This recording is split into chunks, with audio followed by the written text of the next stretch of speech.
two, three.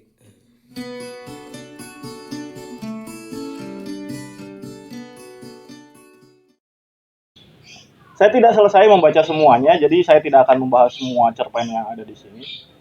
Eh, dengan dalih, saya punya dalih. Bagi saya, sebuah cerpen itu sebuah dunia yang utuh.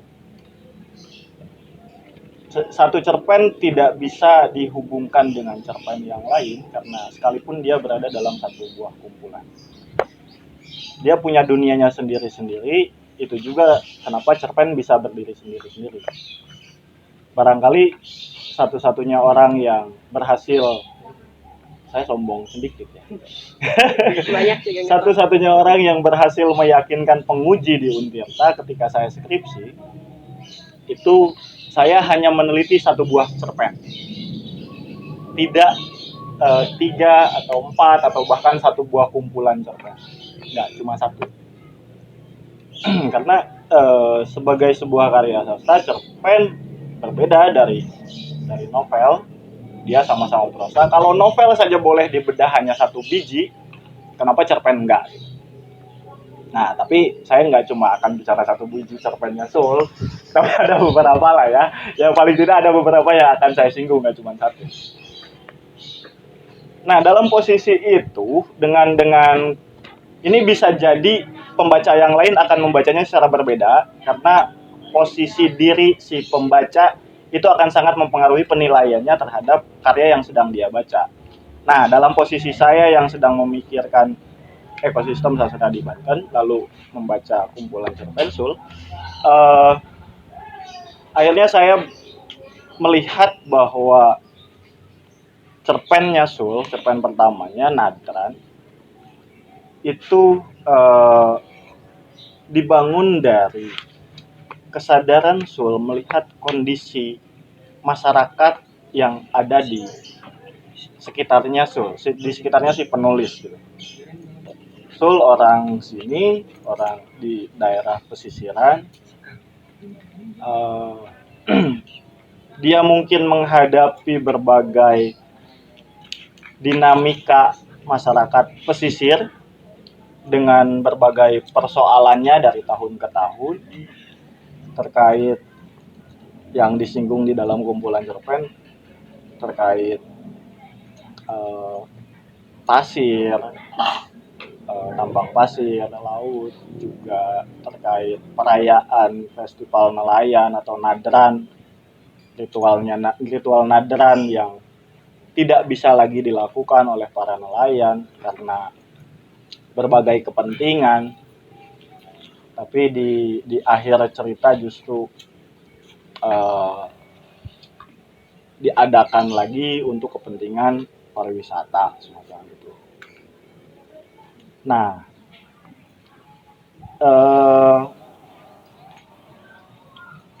bagaimana Sul saya sih ingin melihat sebetulnya bagaimana Sul merekonstruksi semua ini menjadi sebuah cerita yang utuh di dalam cerpennya.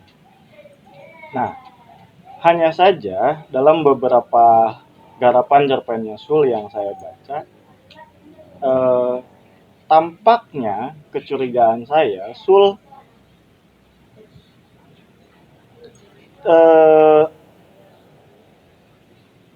mungkin karena dia terlalu dekat dengan berbagai persoalan, juga terlalu dekat dengan kehidupan masyarakat di pesisiran, banyak yang justru luput dari perhatiannya Sul untuk dia sampaikan dengan lebih detail, dengan lebih utuh membangun dunia yang sedang dia konstruksi di dalam cerpen-cerpennya. Kadang-kadang itu terjadi pada kita ketika kita terlalu dekat dengan sesuatu, justru kita tidak punya perhatian lagi gitu terhadap sesuatu itu. Berbeda dengan ketika kita baru menyukai sesuatu, biasanya justru perhatian kita jauh lebih detail terhadap sesuatu yang baru itu gitu. Nah, ini yang saya lihat di cerpennya Sul tidak diolah secara memadai oleh dia, bagaimana pengetahuan yang seharusnya dimiliki dan itu menjadi pengalaman tubuhnya Sul sebagai orang di pesisiran, tidak terceritakan gitu, di cerpennya Sul. Tapi secara umum cerpen-cerpennya Sul memang berbicara mengenai orang-orang yang terabaikan, kalah oleh berbagai sistem, baik itu pemerintahan ataupun nilai-nilai dari agama tertentu, yang dalam hal ini tokoh-tokohnya bisa kita sebut sebagai korban, semacam itu. Mungkin itu dari saya, tapi secara umum oke. Kalaupun tidak semua cerpen Sul dalam kumpulan ini saya anggap berhasil sebagai sebuah cerpen, tapi beberapa cerpen cukup menjanjikan untuk diolah lebih kuat. Bagaimana satu buah cerpen itu utuh gitu. Bagaimana karakter itu bisa melekat pada pembacanya. Bagaimana setting yang dia bangun itu bisa muncul dalam benak pembacanya, dan setelah berakhir membaca sebuah cerpen, ada kesan kuat yang ditinggalkan kepada pembacanya. Nah, beberapa cerpennya Sul saya anggap tidak berhasil karena tidak meninggalkan kesan kepada saya sebagai pembaca. Beberapa cerpennya berhasil karena dia kemudian nyangkol, melekat dalam benak saya. Entah itu tokohnya, entah itu satu dua peristiwa tertentu yang disoal, atau yang lain gitu. Karena kalau secara tematik ya banyak yang menggarap cerpen semacam ini. Lalu dari sisi realis, cerpen realis semacam ini juga sudah biasa saja, tidak ada ya sesuatu yang Sul coba tawarkan dalam bentuk, kalau mau berbicara bentuk. Kalau mau berbicara isi ya tema-tema orang-orang yang terpinggirkan dan lain-lain, itu sebetulnya punya potensi untuk digarap sedemikian rupa agar pembaca ikut merasakan apa yang justru dialami oleh si tokoh. Nah, dari sisi tematik, dari sisi bentuk, Sul tidak punya tawaran apapun di kumpulan cerpennya yang ini. Saya pikir garapannya Sul, dia menggarap cerpen-cerpennya secara realis, disampaikan juga secara realis, dengan bentukan struktur kalimat, paragraf dan sebagainya, yang tidak ada upaya untuk melakukan eksplorasi di ranah itu gitu. Jadi kalau karya sastra berbicara bentuk dan isi, kedua-duanya ini di kumpulan cerpennya Sul itu tidak diolah dengan jauh lebih memadai. Itu padahal potensinya sangat besar, masih bisa dilakukan, masih bisa digali sedemikian rupa. Itu. Tapi oke, saya suka beberapa cerpennya Sul, keren. Beberapa, nah ya, aku sebetulnya gini, yang paling ingin aku hajar sebetulnya bukan Sul, tapi penerbit dan editor. Kenapa? Buku ini dibuat dengan tata letak yang tidak begitu menyenangkan untuk dibaca, dengan font yang nggak enak di mata. Kadang-kadang, lah karena aku berbicara ekosistem, beberapa sisi mesti dilihat gitu. Karena gini, kenapa? Cerpen yang pertama saja yang aku coret-coret habis di sini, itu pertama, bentukan kalimat Sul itu sama sekali sepertinya tidak disentuh oleh editor. Ini editor tidak bekerja dan nggak ada gunanya. Siapa editor?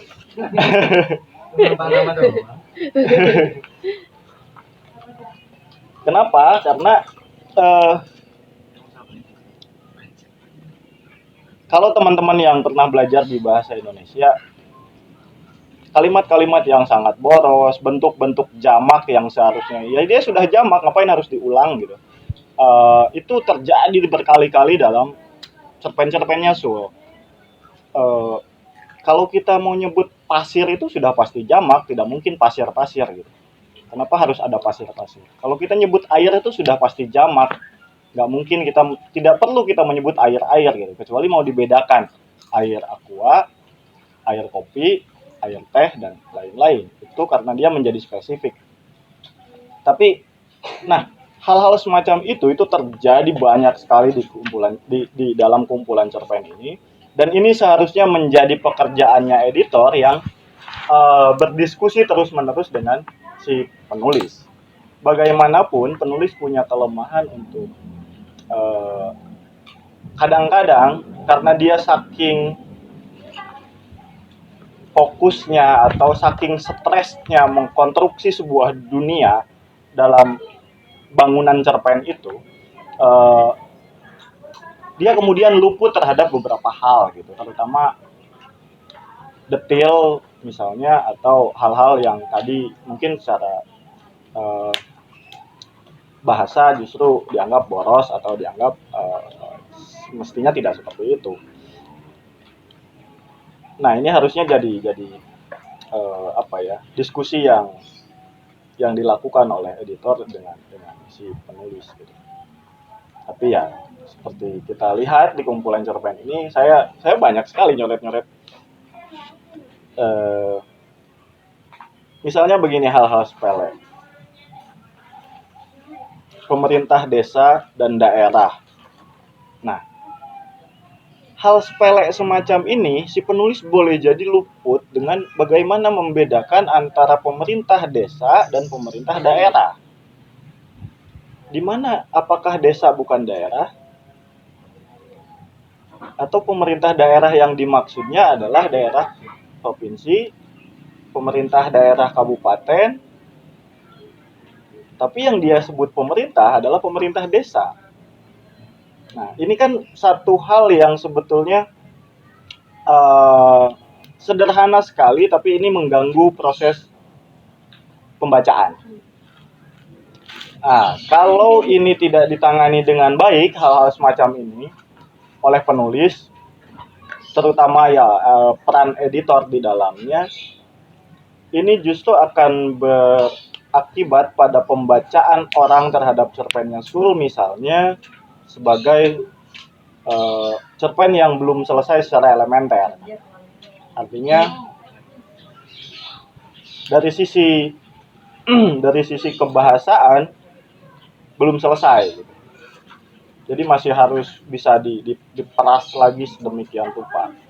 Mungkin hal-hal yang perlu dipertahankan, mungkin beberapa hal yang tidak usah dipertahankan. Artinya masih bisa dibuang.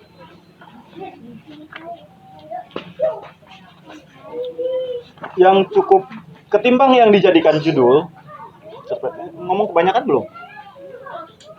5 menit aja. 5 menit ya. Ketimbang yang dijadikan judul oleh Sul, saya pikir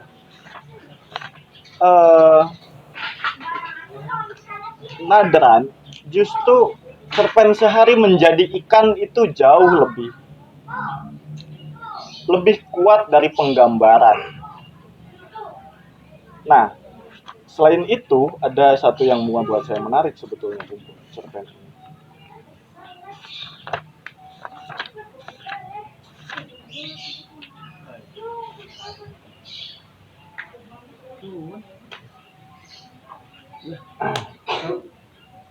Terlalu luput aja dong putisan. Lelaki tua yang berhenti menjadi kiai karena mimpi. Ini cerpen ini menarik bagi saya, entah bagi yang lain, karena dia mencoba menawarkan sesuatu yang itu tidak mencari posisi pembenarannya sendiri-sendiri. Sul membiarkan tokohnya bergulat dengan kehidupannya, dengan mimpinya, juga dengan dunia mereka masing-masing, yang kemudian menjadikan tokoh-tokohnya ini hidup gitu, ketimbang cerpen Nadran itu sendiri. Di cerpen Nadran justru saya melihat si Juen, tokohnya Juen ya, si Juen sebagai tokoh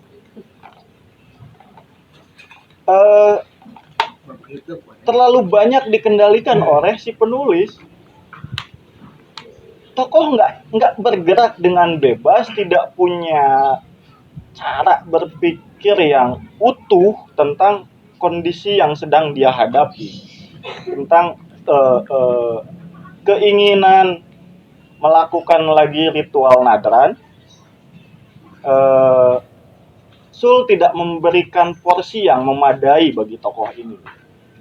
Nah, justru di cerpennya yang sehari menjadi ikan, atau di cerpennya yang Kiai tadi, itu tokohnya jauh lebih punya karakternya hidup, jelas, dan dia punya potensi untuk dipahami oleh pembacanya, tidak banyak intervensi dari si penulis, narasi disampaikan dengan cukup baik ketimbang yang cerpen Nadran. Tapi saya nggak tahu kenapa kemudian Nadran yang dipilih sebagai judul kumpulan ini, padahal Nadran tidak sekuat katakanlah cerpen yang tadi saya sebutkan. Nah, atau mungkin ya karena itu juara 2 ya, karena juara 3, karena si Nadran ini menjuarai salah satu lomba, maka ini dipilih untuk dijadikan judul. Ya tidak jadi soal sebetulnya, tapi mestinya ada pertimbangan melihat bagaimana posisi satu cerpen dengan cerpen yang lain. Mungkin sementara itu dulu dari saya. Oh ya, satu lagi tambahan gini.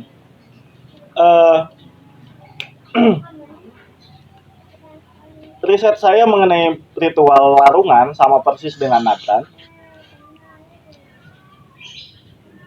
Paling tidak sedikit banyak saya mengerti apa yang dipikirkan oleh nelayan mengenai ritualnya itu sendiri, karena kajian saya berupaya untuk memahami bagaimana cara masyarakat nelayan itu berpikir, bagaimana mereka berekspresi lewat tuturannya, ceritanya, perilakunya sehari-hari dan lain-lain,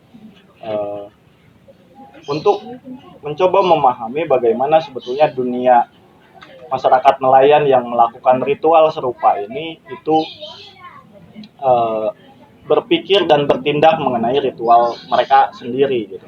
Bagaimana ketika ada terjadi satu benturan semacam di cerpen Nadran ini yang tidak diperbolehkannya lagi ritual itu dilakukan, tapi si Juen tokohnya ini sebagai salah satu yang menginginkan lagi ritual itu diadakan, tidak punya cukup daya tawar kepada orang-orang tua atau kiai-kiai di kampungnya sendiri. Tapi ketika ada satu tawaran yang itu untuk kepentingan pariwisata, didanai oleh pemerintah kalau tidak salah di cerpen ini, itu justru ritual Nadran itu dilakukan kembali oleh masyarakat yang bersangkutan. Nah, posisi si Juen menjadi sangat dilematis dalam kumpulan cerpen ini, karena kemudian dia menjadi ketua panitia tanpa memahami betul bagaimana sebetulnya sesuatu yang berada di balik kembalinya atau dirayakannya ritual Nadran itu sendiri oleh si Nah, tapi itu tadi sekali lagi Sul tidak memanfaatkan pengetahuannya sebagai orang di pesisiran untuk lebih membuat ini detil dengan bagaimana masyarakat nelayan itu berpikir, bertindak, bagaimana mereka merespon sesuatu ketimbang yang lain. Sul memilih untuk membenturkan apa-apa yang dipahami oleh masyarakat nelayan dengan kepentingan pemerintah, dengan kepentingan sesuatu di luar masyarakat itu sendiri. Nah, di banyak cerpennya saya pikir Sul mengkonfrontasikan itu terus-menerus. Ada satu kekuatan besar di luar suatu masyarakat yang itu terus-menerus mendiskriminasi, terus-menerus membuat orang-orang itu kalah, membuat orang-orang itu tidak berdaya dengan apapun yang mereka lakukan. Nah, saya pikir mungkin itu yang ingin dicapai oleh Sul, bahwa orang-orang miskin atau Sul sendiri itu tetap tidak berdaya, tetap tidak bisa melakukan apa-apa ketika harus berhadapan dengan korporasi, ketika berhadapan dengan pemerintah dengan berbagai kebijakan dan lain-lain. Tapi yang Sul luput adalah bagaimana dia mengeksplorasi ketidakberdayaannya itu sebenarnya.